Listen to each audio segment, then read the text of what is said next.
Okay, we're with Mr. Sewell Goodwin out of Glenwood, New Mexico. Today is October the 10th. Sewell, if you could tell us a little bit about your background, where you was born, raised, and how you got started out here. Well, I was born somewhere in Pennsylvania, and I wound up in Nogales, Arizona when I was about 3 years old. I went to school in Nogales and in Tucson. In my younger days, I left home and went to work as a cowboy. And I worked for Will Hathaway, and I got $60 a month. Then I worked for different ranches, Marshall Ashburn, Horton Noon, and I was around the Hathaway family for quite a bit in my younger years, and Dad and Mom Hathaway taught me something, that if you want something in this, get what you have to do, you work for it. If you work for it, you appreciate it. If you don't, if it's given to you, you don't appreciate it. Well, I went on and I bought my first ranch when I was, I think I was 23 years old, from Lincoln Hathaway in the Huachuca Mountains. And that's when I started hunting. I had some hounds, and a fellow named Alfredo Heredia and Ted Ferguson, both lion hunters, used to camp at Sunnyside. In about 1948, I think I met them both. I knew Alfredo before. That's an old family there.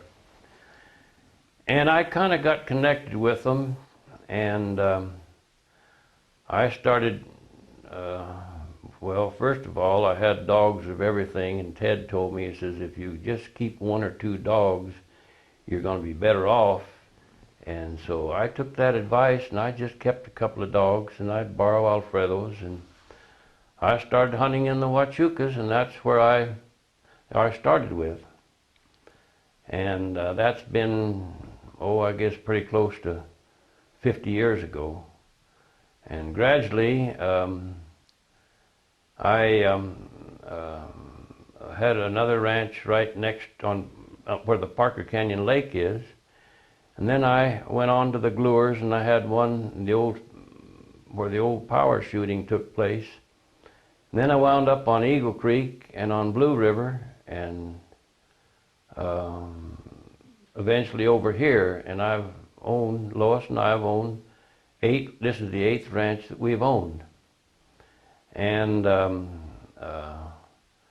it's every one of those ranches seemed to have a lion problem, and and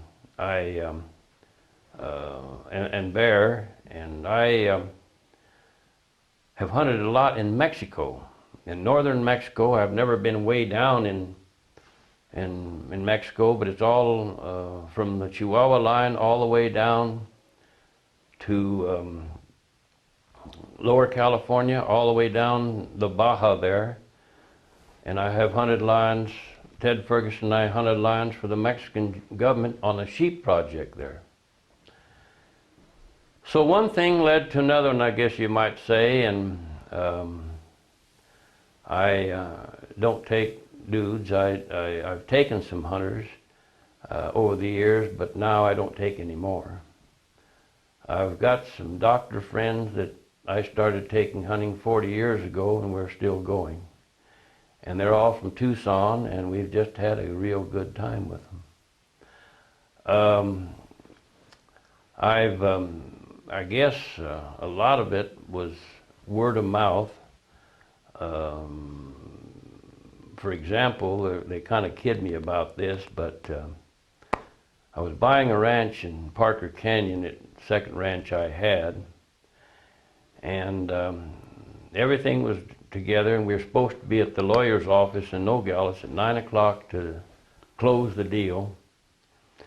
And anyway, that night before, a neighbor Bud Ewing and Adam Quiroga came over and he said, the lion killed a big calf last night and it's buried.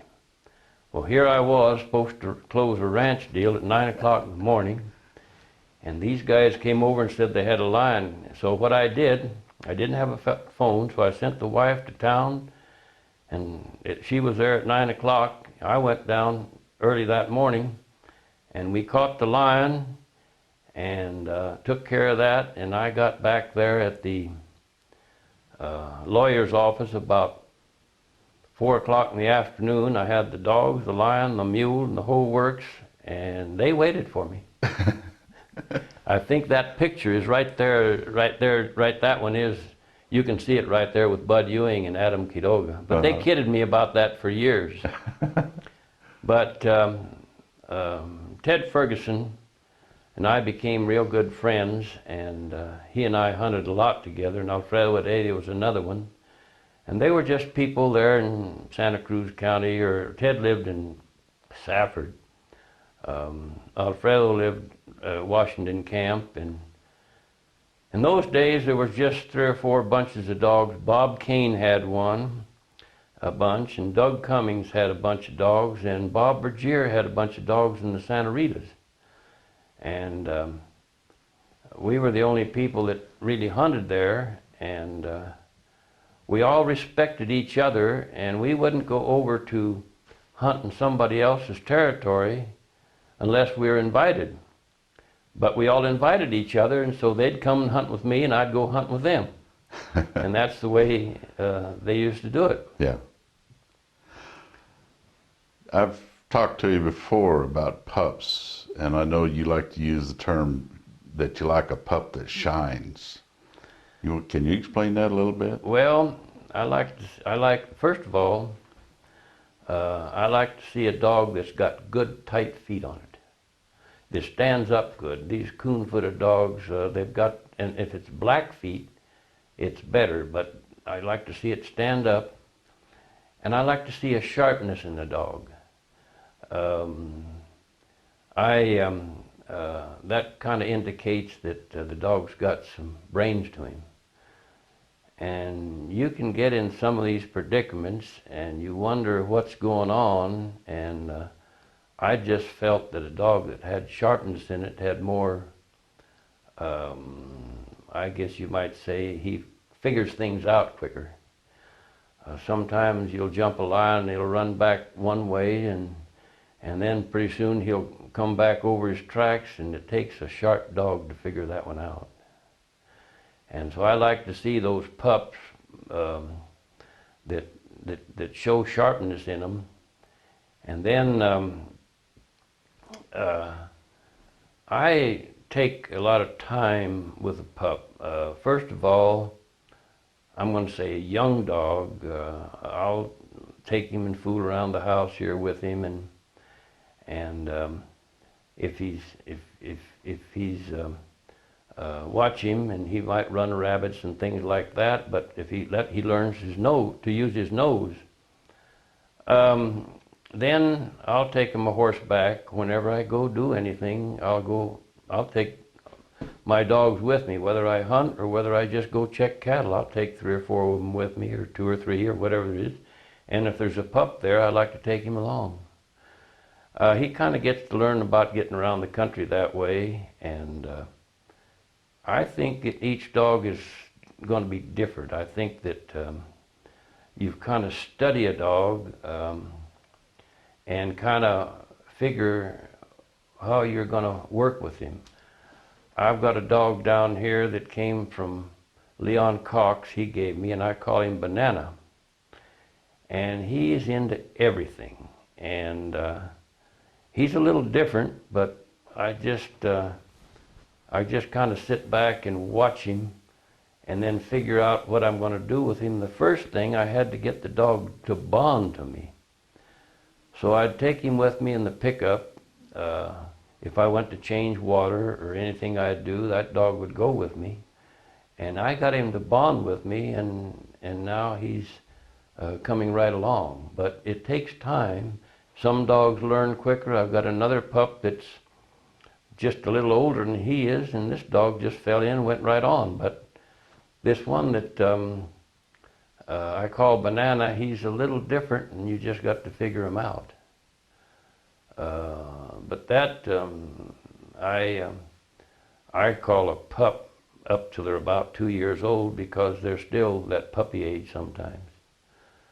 But I just let them go with me, and whenever I do anything, if it's a horseback or if it's in the pickup, I let them to ride so that they can bond with you. I think that's the main thing.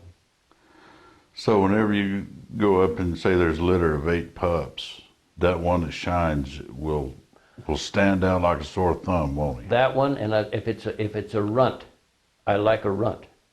A runt. A runt. Uh-huh. We were up at for example, we were up at Larry Hendricks the other day, and he had a litter of pups.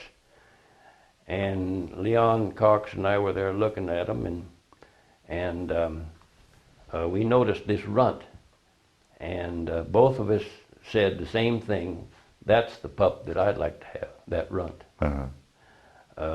I don't know what, but and they all don't turn out, all pups don't turn out, but at least it seems to have more luck with a runt.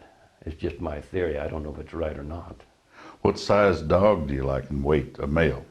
I like a small dog. Uh-huh. I'm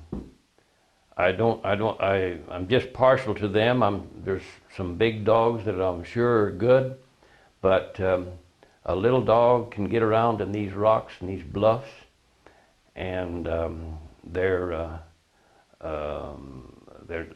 you don't have to feed them as much, and you can put more in the back of a pickup. So that's kind of what I'm partial to. But I've had some big dogs, and they were good dogs. Uh-huh. But it's just what I have now are smaller dogs.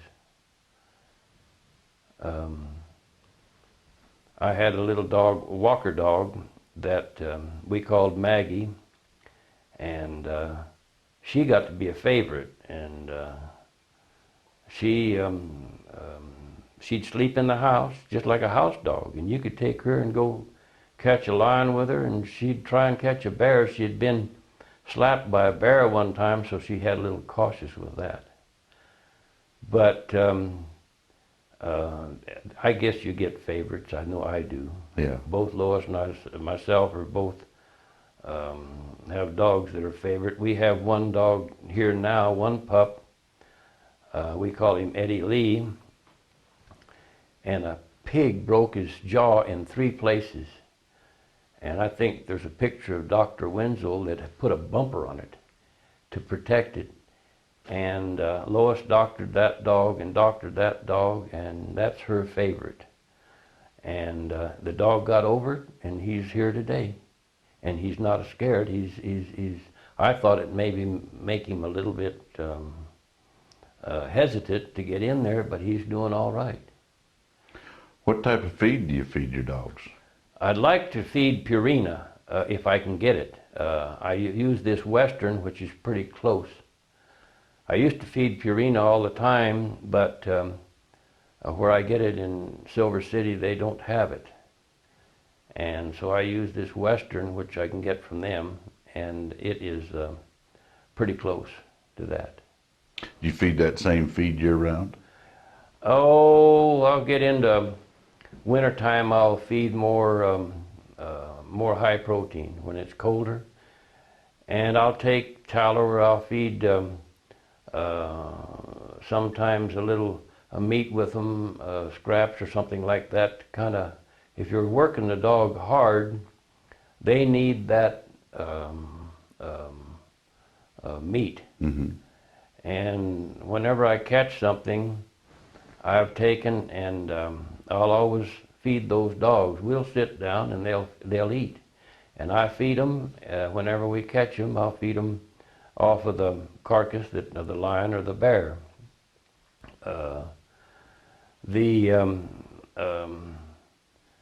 It's just I guess you'd say it's a reward. They get to chew on it, and it's reward, and so.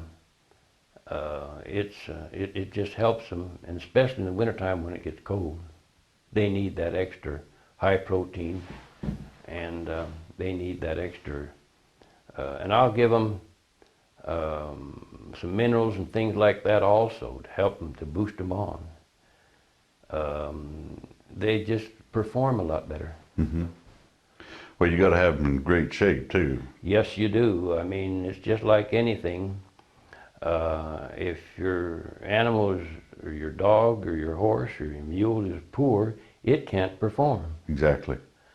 That's the important thing. I mean, even with our cows, if they get down, you got to take care of them. And the same thing with your dog or horses or mules or whatever you're riding. And we grain our horses and mules, and those dogs get top feed. Those horses and mules have to be shod too, don't they? Yes, they do. That's very important.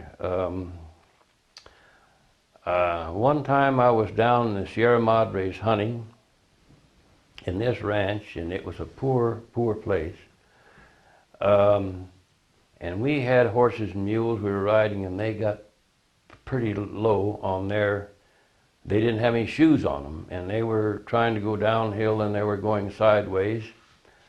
So this cowboy, he was there, and he cooked on a fireplace outside, and we asked him if he get some shoes so we could shoe these horses and mules.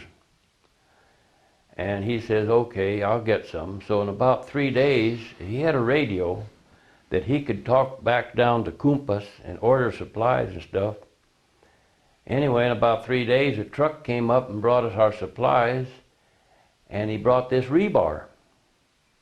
And we made those shoes. We had a forge there, and we made those shoes and shod those horses and mules out of rebar. And it worked. Worked good. It worked good, and I've thought about that. And if you don't get them, if you don't keep them shod and take care of them, well, they can't perform for you. If you're out hunting, say 6 or 7 days, do you rotate your horses or mules? Oh yes, I use one day and another one the next day. I like to rotate them and and the same thing with the dogs. Mm-hmm. I've got one little dog that called Sadie, and she's tough, and she could probably go 2 days, but it's better just to rotate them. And those animals that you have, they've got to be rotated. Of course, there are some mules and horses that wouldn't hurt to go 2 or 3 days in a row to kind of keep them off there, so keep them gentle. But the ones we've got are all pretty proven horses and mules, and so we take awful good care of them. Would you rather ride a mule or a horse? I'd like to ride a mule better. They get around in these rocks and boulders. I've seen some good horses. I've got a little horse over here that's a Mustang, and he gets around good. But a gentle mule is pretty darn good. And I had an experience one time. I was in the middle of the Gluers, and I was by myself, and I was chasing a Maverick bull, and the horse, and I bought this horse in Safford from a gentleman there, and my friend Ted Ferguson said that horse was gentle. Anyway, I was chasing this Maverick bull, and this horse fell with me.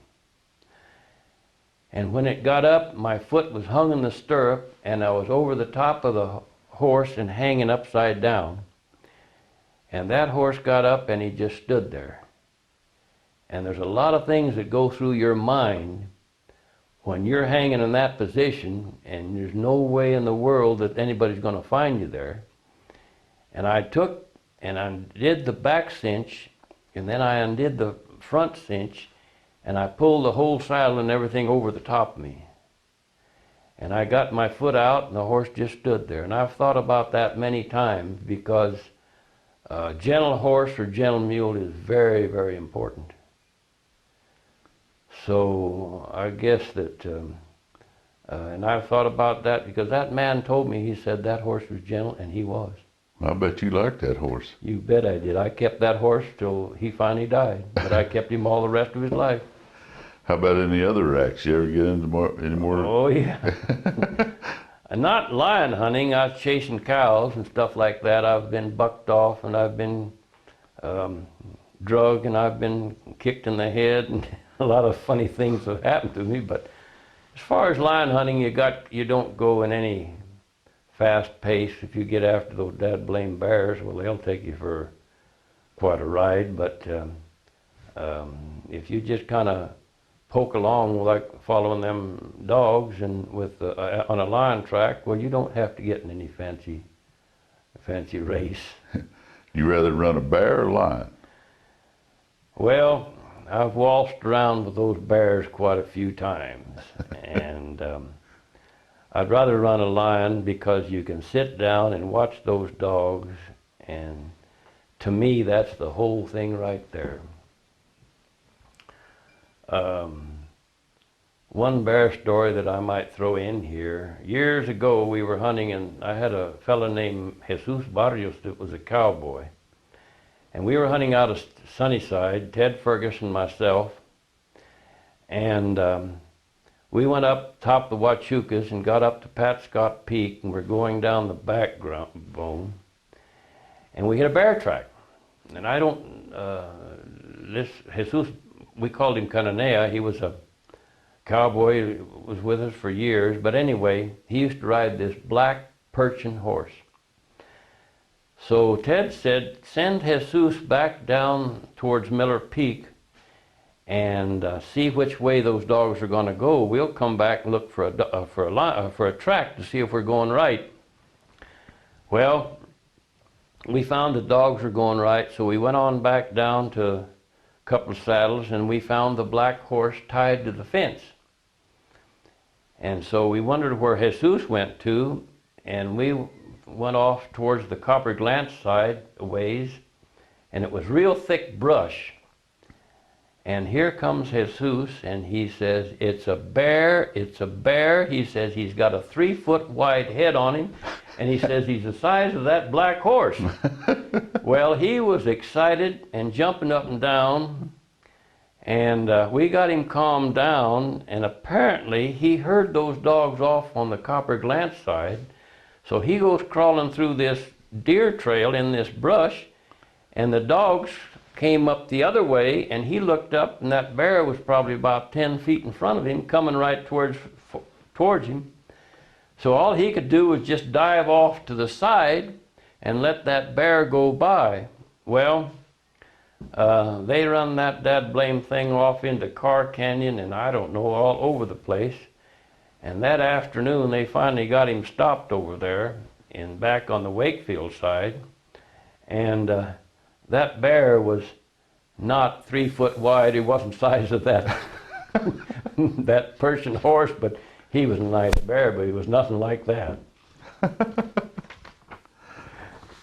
So he was a little excited about that. Oh, he was jumping up and down, and he was quite excited. Have you ever been scared while you're out hunting? Well, I guess that you get a little nervous. I'll say yes. Back in 1961, Barnett's over in Seneca Ranch, which is north of Sonoyta, had something killing cattle. And Ted Ferguson and I went over there, and it was a jaguar. And we trailed that jaguar all the way down to the Interstate 10, and it went back up into the whetstones. We had to trail that deal afoot. It was quite a chore, and we didn't catch it the first time. We went back about a month later. They came and got us, and that thing had come back and killed 2 more calves. And we went. Ted came from Safford, and I came from Sunnyside. We met there at the Seneca Ranch that night, and there was Harry Barnett, Ed Hilton, myself, and Ted Ferguson. And we hit that track that morning, and dogs trailed it up to a New York mine, and all over the place that dogs trailed that thing, but they wouldn't go in that mine tunnel. So we built some torches and went in that mine tunnel about 200 feet, and we didn't find the jaguar in that tunnel. But what goes through your mind is you don't know, you're sitting there with a torch made out of sotol, and you don't get too much light in front. And the smoke got so bad that we had to come back out. Well, Harry Barnett went home and got a flashlight and came back. It took him quite a while. And it was Mr. Hilton's gun. It was Ed Hilton's gun. And Ted and Harry Barnett went in the next tunnel. You go in the first tunnel about 60 feet and you make a left, and you went in about another 60, 70 feet, and then you turned to the right and went north, and that tunnel makes a little bend at the end, and that's where the jaguar was. Well, I was outside at that time with Mr. Hilton, and we heard 3 shots. And Mr. Hilton says, "That's all the shells the gun's got." And sure enough, out comes Harry and Ted, and they said that thing is in there. And so we reloaded the gun, and we went back in there, and you could go in that deal, and you had to hug the wall on the left side, and you could see that thing, and he was crouched down, and then we got a little bit closer, and as we got a little bit closer, he came a little bit closer. And anyway, I remember him growling at us, and Harry shot that jaguar in that tunnel, and I was a little bit uncomfortable in there. Mm-hmm. That thing had killed quite a few cattle. I think it probably killed about $10,000 worth of cattle before we could catch it. One fella there, it killed half his calf crop. So I was very, very fortunate that they came and got us, and I just was honored that they thought that much of us that to try and catch it, and we did, and it's the jaguar that's hanging on the wall there. Yeah. In the wild, without dogs, how many lions have you think you've seen? Well, not very many. Yeah. I saw one crossing the road here one day, and I had to look at it to see if I thought I saw a lion, and it was. Oh. And then I think I saw another one up there in the Huachucas one time, just cowboying around. But if there's been 3, that's probably quite a bit. You don't see them. They'll sneak and they crouch around, and you don't get to see them much. What about some of the tricks you've seen them pull on you? Oh, there's been some interesting things. I've seen them jump out of a tree or jump out of a bluff, and they'll go down a place and maybe get in a tree, and when the dogs cross, then they'll turn around and come right back over the top of their same track. And it takes a little while for those dogs to figure that one out, especially that some of them will try and tree again, but there are some dogs that that's where the sharpness come in, to figure that things out. A lot of times you're cold trailing one of these lions and you'll come to a dead spot. And here you are, and I'll get off and work with them, and when I do that, it seems like that it encourages them more. They'll go to looking harder, and you'll have a dog sometimes that gets out in front and cuts in front and finds a track, and then they'll go on with them. It'll start on, and then the rest of them will go.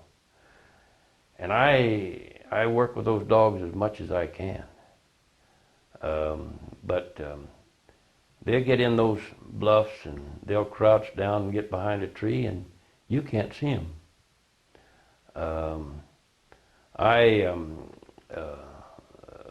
had a deal here in down Three-Way here. A lion caught a horse, and Keith Wilkerson got me. And we went down, and we were 3 days behind this deal that we knew of. And we kind of figured maybe where the lion might go. And there were some bluffs up there in rough country up at the head of the canyon there, and there was a subdivision below us, and we didn't think the lion would went that way, so we went down there, and we didn't actually see the horse or anything like that. We were just heard about it. And we fooled around and hit that lion track and trailed it, and it was pretty tough, but the dogs could work it. We just kept hammering on it. And we took it, I guess, 3 or 4 miles. Sometimes they'd lose it and we'd help them. Pretty soon that lion went underneath a row of bluffs over there, and big boulders, and it was quite a boulder pile there. And anyway, the dogs worked pretty slow through there. And we kept watching them, and we got up there, and all of a sudden we went around over there, and I asked Keith, I said, do you hear a dog? And he says, yeah. He says, it's over there in the plum orchard. Well, there's a piece of ground the old timers called the plum orchard, and I said, I think that's JR. And he says, yeah. He says, I can hear that dog. And that dog had the lion treed, and it was quite a ways in front of him.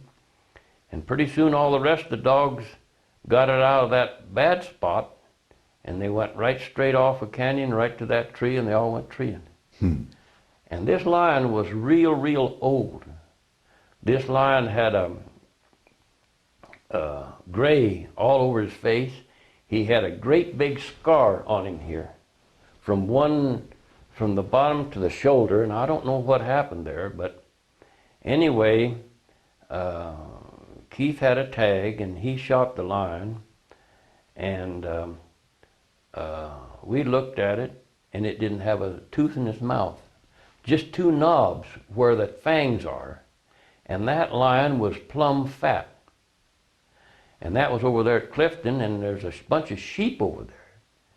And I wondered if that lion been eating those sheep. Yeah. But he had killed a deer, and we went by that, and he had deer meat him, but he was real fat.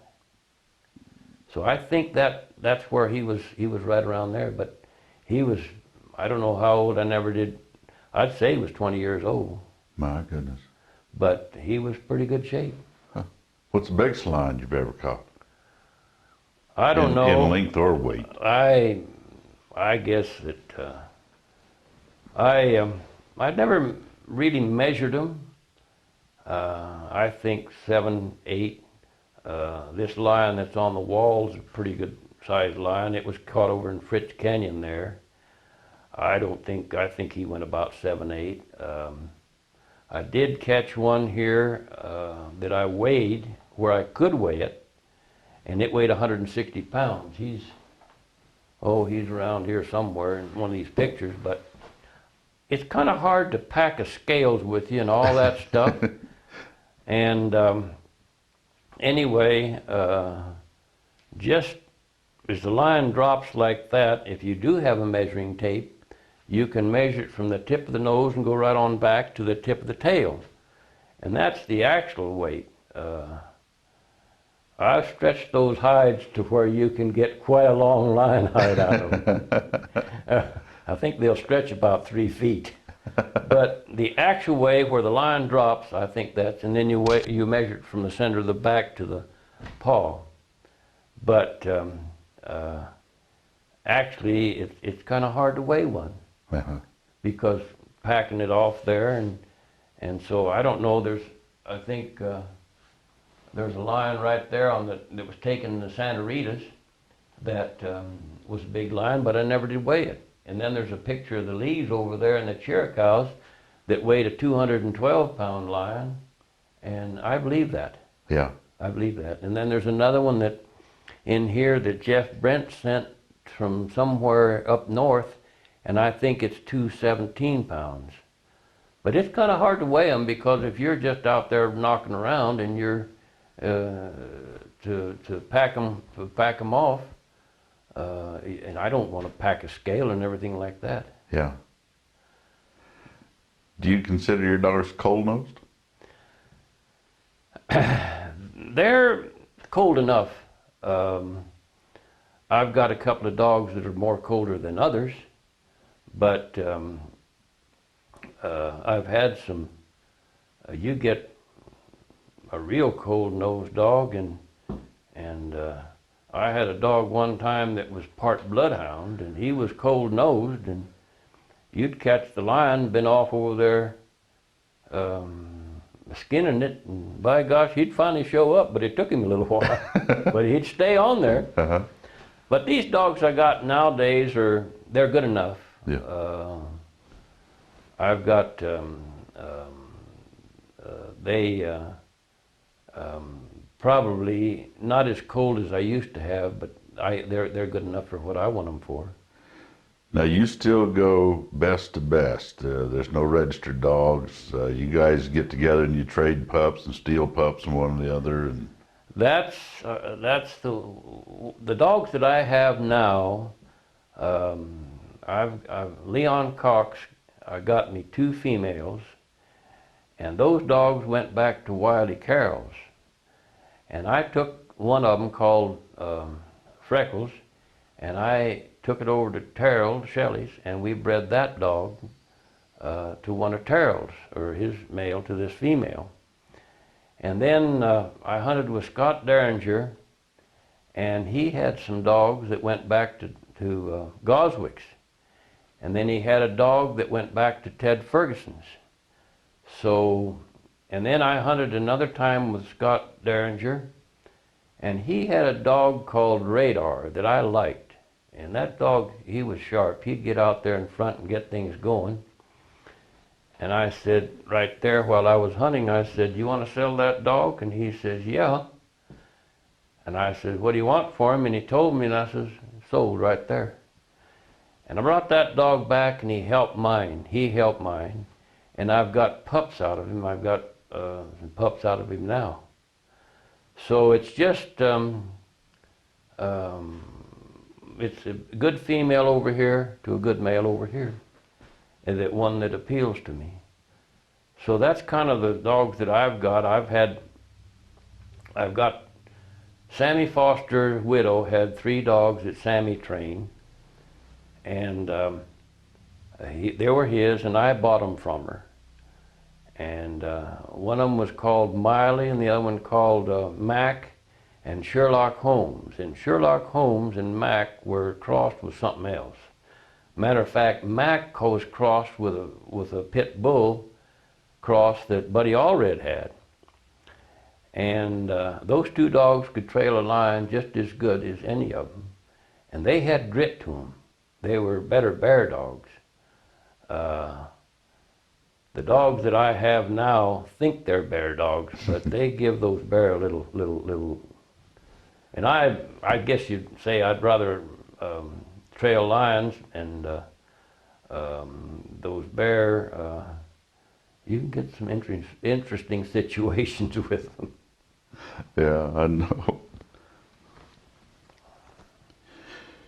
You've never used training scents or anything like that to start your pups? No, well, I guess to start the pups, I just take them with me. I'll go coon hunting on this river. And if I have a pup that's a little bit, he doesn't tree real good, and I'll take a coon and put him in a cage, and I might take a coon scent and take him up there to get him to started to that deal, to where he can look in the and look in the and go to treeing. I've taken a lion hide and drug it, and I've put a lion hide in a tree, and they don't seem to work that well. They've got to have a movable object in that tree. And sometimes that scent, that coon scent, I'll use it that way. And that way it kind of gets them to where they'll go to look up. But as far as training the dogs with that, I don't want to use that. What about shocking collars? You ever use those? Yes, I've used those, and these shocking collars that we've got now are they're the Tritronics. They are the good ones. I like those. I had one that Marvin Glenn designed, and it had a buzzer on it, and it had a buzzer and a shocker. And it was good for certain dogs because that buzzer just reminded them that they had you had control over them. But the ones they have nowadays, you can move them to certain, I guess you give them a certain shock, and those are real good because you can regulate them. Some dogs don't take that shocking too good, and you can ruin a dog real easy. So you got to be real careful with them. But I use them. They get these dogs when you first turn them out. Sometimes they get well, they can't hear too good, and I'll put one of those on them just to hang it on them there and give them a little buzz, and they'll straighten out real quick. If you hunt all the time, then you kind of take care of that by hunting them. They need to be wore down. But I think it's a good thing. Yeah. And I'd rather take just one pup at a time. When you take two, it's just like taking two kids. They can always get in trouble. And those pups, just take one at a time, and then as they get older, then you can fit them in. Now, when you take that pup out and say you've started him trailing and everything like that, and then all of a sudden he goes over to deer, whenever you shock him or try to break him off that deer, then you have to come right back and run him on some game that you want him to run on. You better get that stopped before they go too far, and then get him back in with that bunch, and then go on, and then get on that game. And you got to kind of keep watching, but he doesn't drop over to that, run something you don't want him to run. Right. We have a big problem with elk here because there's a lot of elk. There's not too many deer left, but there's a lot of elk, and that's our biggest problem. But you really have to be careful with that shocking collar. You don't want to get on him too much, too often without running the stuff you want him to run. He's got to know what to run and what not to run. Well, he's got to know that, and you got to teach him that. And like I say, some of those dogs can take more of a shock than others. So you've got to be real careful because you can ruin a dog real quick. So but it's a good tool if you use it right. Right. If you use it right. You have to be careful with that. You have to be careful. I agree with you 100% on one pup at a time. Yes. Whenever you're working with that dog, because you have that dog's attention. If you take the two, then all they want to do is play. They're not going to pay much attention to you. And each pup's going to be different, so you got to figure it out, and then they can learn bad habits a lot quicker. They can learn good habits. Yeah. Well, they're awfully good at getting into everything they're not supposed to get into. Oh, yeah, that's sure true. How many years have you been lion hunting? I started in the early 50s, so I've been around, I guess, for pretty close to 50 years. What do you think about the future of lion hunting here in New Mexico? Well, I don't know. It doesn't look very good. Our new game commission that we have here and what's going on is, I think that, I think we've seen the best of it. Mm-hmm. I think we've seen the best of lion hunting, and people use different techniques nowadays, and I think the old-fashioned way is going out. And I don't know. I've heard about the deal in Arizona, and I wondered how that's going to turn out. If whatever happens over there is going to happen over here. And so I'm kind of scared. I don't I don't, I hope that they get it all resolved, because if you hunt with dogs and if you hunt lions and hunt sensibly, it's a good thing. It's a good thing. But that's the way the thing goes, I guess. What about wolves? You bothered with those wolves they turn loose here? Well, there's wolves here, and I haven't ever seen one. But over there at the 6K6 in Arizona, we had that ranch, and that created quite a problem. And up the head of the Blue, it's created quite a problem. And that's another thing. It could stop the whole thing. I've heard where they've killed quite a few cattle, and I don't know, we've never experienced that yet. Now, when we lived down on the Mexican border, we experienced that, but that was quite a few years ago. But these that they've introduced, I don't think they're afraid of a people. No. They're just like a big dog. Yeah. Yeah. Well, I understand they have to drive up and down the road honking the horn to bring them to the dinner bell there. Now, when we lived there at Sunnyside, we had a real wild wolf come in, and one of the kids said, "Look at the big dog that was with Orly." Orly was the cow dog, and that was a female wolf in heat. And that cow dog left for about 2 or 3 days, and then it came back. But so anything can happen. So there's a little bitty Orly in those wolves. There's a little bit of Orly in some wolves there. Looking back, would you have changed anything in your life? No, I don't think so. One thing that I've kind of regretted is Clell asked me to go up and help him with some hunts one time, and I really wanted to. I had an operation that I had to have, and I couldn't go. And of course,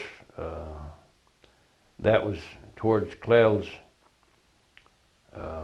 hunting days, and I wish I'd have hunted with him. I've hunted with different people, but Clell was kind of I don't know, we were pretty close to Clell.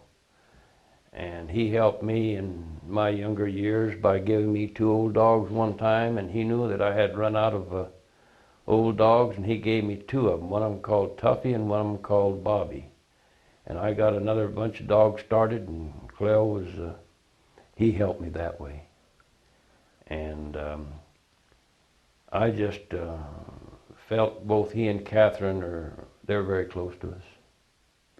Those 2 guys were just absolutely insane about lion hunting, weren't they? I think they were.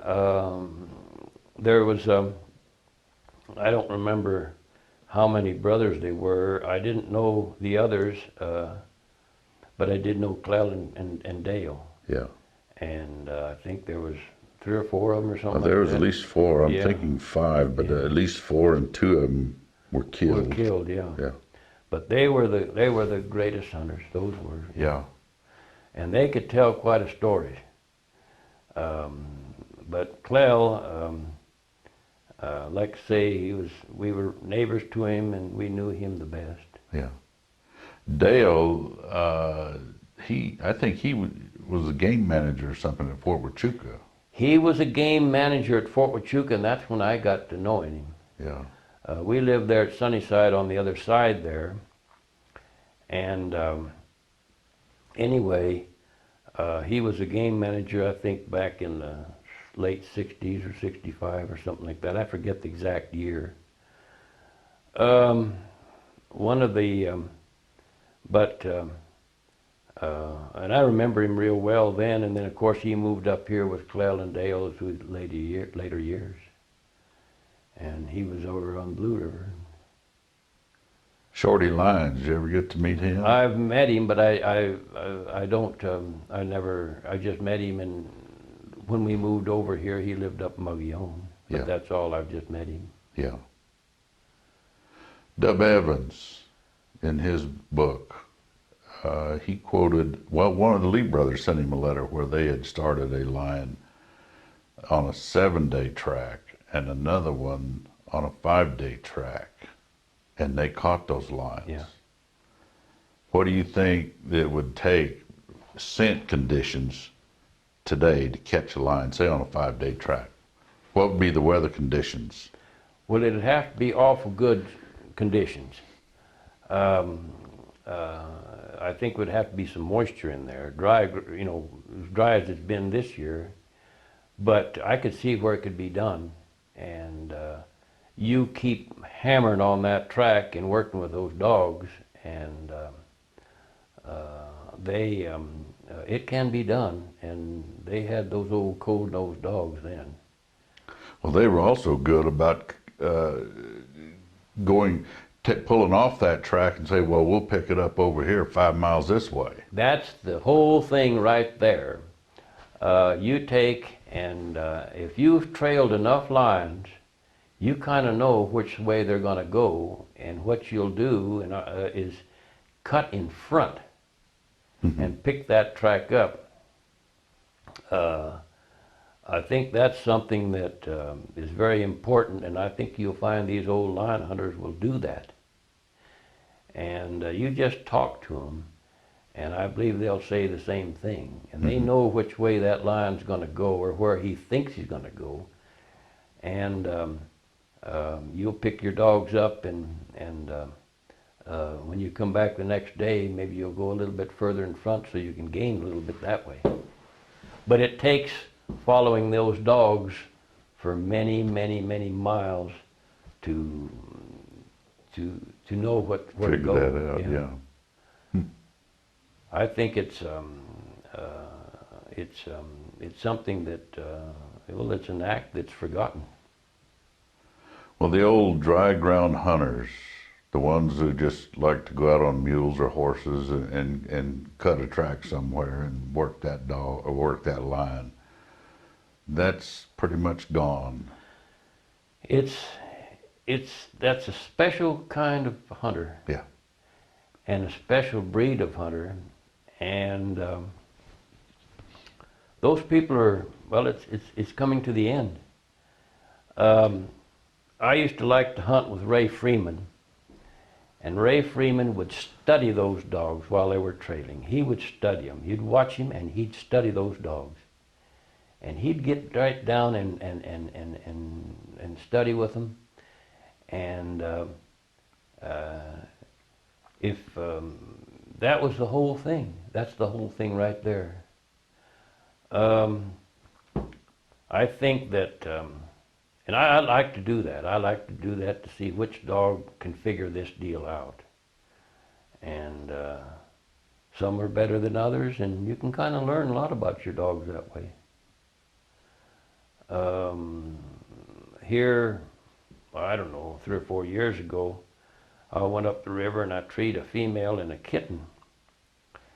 And it was meandering all over the place over there, and I'd come back the next day and I'd take those dogs, we'd find that track. We just trailed that blame thing around, and this female with kitten would go up to these high points, and they'd get on top of these high ridges along the river, and they'd fool around, and those two lines would separate, and they'd come together, and the dogs would separate, but I just kept following around there for 2 or 3 days, just to watch to see where they'd go.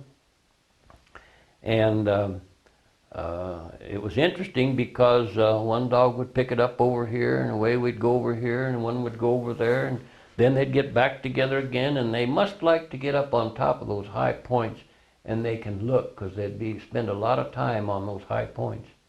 And then we'd trail them on, but I had more fun doing that than I had. If you catch one of the dad-blame things and got to skin it out, then the work starts. Yeah. So that's the way to look at it. Lion scrapes, front or back? I knew you was going to ask me that question. I got to ask them all. You got to ask them all. I think they scratch with the front feet. Now, I've never seen a lion scratch. I've had lions and tame lions, and I've never had a tom. I had a tom and it got loose. But I think they scratch with their front feet, and they scratch in soft spots. Now, there's 3 pictures of lions' front paws up there that I caught in different places, and their toes have holes in them. The pack feet, their toes didn't have holes in them. That could be from covering a kill, using the front paw to cover the kill. But I've seen lion scratches in very interesting places where it looks like they had to scratch with the hind feet. But I think they scratched with the front feet. But I can tell you one thing about a lion scratch. If that dirt's pulled to the back, you better go that way, because if you go this way, it might be a while before you catch it. Now, over on Blue River, Freddie Fritz and Jimmy Cosper used to call those pulls. They'd say, there's a lion pull over there. And then on other places, I've heard them call kicks. Right over here, I've heard them called kicks. And then I've heard them called scratches and markers. So you see they are in different places. Uh-huh. But in this book, here is a transcript of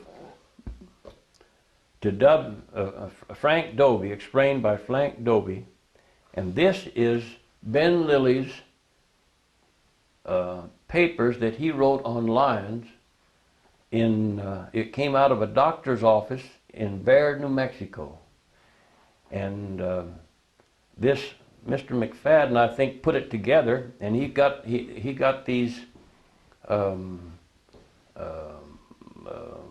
got this and put this book together, and someone gave it to me. I don't know who gave it to me for this deal, but anyway, in here he describes about lion scratches, and it says that right here that they make them with their front feet. Yeah, I remember that. And so it's kind of interesting, and this was way back in the turn of the century, and it talks about trailing a lion over there in Rousensock and putting it in those bluffs between Rousensock and Squaw Creek, and I know where those bluffs are, and I've put lions in the same place. Huh. And this is, I don't know, this is 100 years ago when he was over there. Yeah. So it's kind of interesting, those old things like that. Yeah. Well, is there anything else you'd like to say or talk about? Well, I don't know. I guess that, I'd like to say one thing that I don't sell dogs anymore. These dogs that I've got are we've raised them, and Lois and I have put them together, and she takes care of these dogs, and if you ask her if there's any of those dogs are for sale, she's going to tell you that no. They're part of the family. Sure. She's the one that doctors them. If there's something goes wrong with them, boy, she's on top of it right away, and she's doctors and takes care of them. She's hunted a lot with me also. But she's a big part of this deal here, and she takes care of those dogs just like those 2 Jack Russells. And so I think that she plays a big part of this too. Yeah. Well, of course she does. She's kind of favored this little dog called Eddie Lee, because I have to put a tracking collar on him, because she wants to know right away whether Eddie Lee's back, but it's just security. Yeah. I guess that I tell another little story about tracking collars. I have a set of tracking collars. I don't use them. I use them this way. Oh, it was 202. I was hunting over in Arizona, and I got to trailing a dad blame lion, and I got going away from home. And I kept it going, and I kept it going, and I got to following that track, And I was so, I don't know, I just get watching those dogs work, and it just kind of, I don't know, it was quite a deal. And I got way off over there in Bear Valley, and it got snowing on me, and I was getting dark, and I thought, what are you doing over here? I'd caught one lion that morning, and they got after another one. Anyway, I got my dog's neck together and started home, and I got back here way after dark. It was a long ways, and she was worried. She'd called Raymond. She said, Sewell hasn't gotten back. I don't know where he is. And I think I was only about 72 at that time. And anyway, I made up my mind from then on that whenever I went hunting, I'd take and put a tracking collar on 2 or 3 of those dogs, but I'd give her the receiver and the transmitter, and if I didn't get back, she could always find, because those dogs will be with me. Yeah. And she can pick up those dogs with that tracker, but she's got the tracker and she knows where I am. Well, that's a good idea. Well, it's just a security. Sure. You know, you can get out there and be fumbling around, and it's just security for everybody. Yeah. Well, you got to put them on dogs. You'd look funny having that on your neck, wouldn't you? Well, I'll tell you what, I've done some funny things with one of those tracking collars.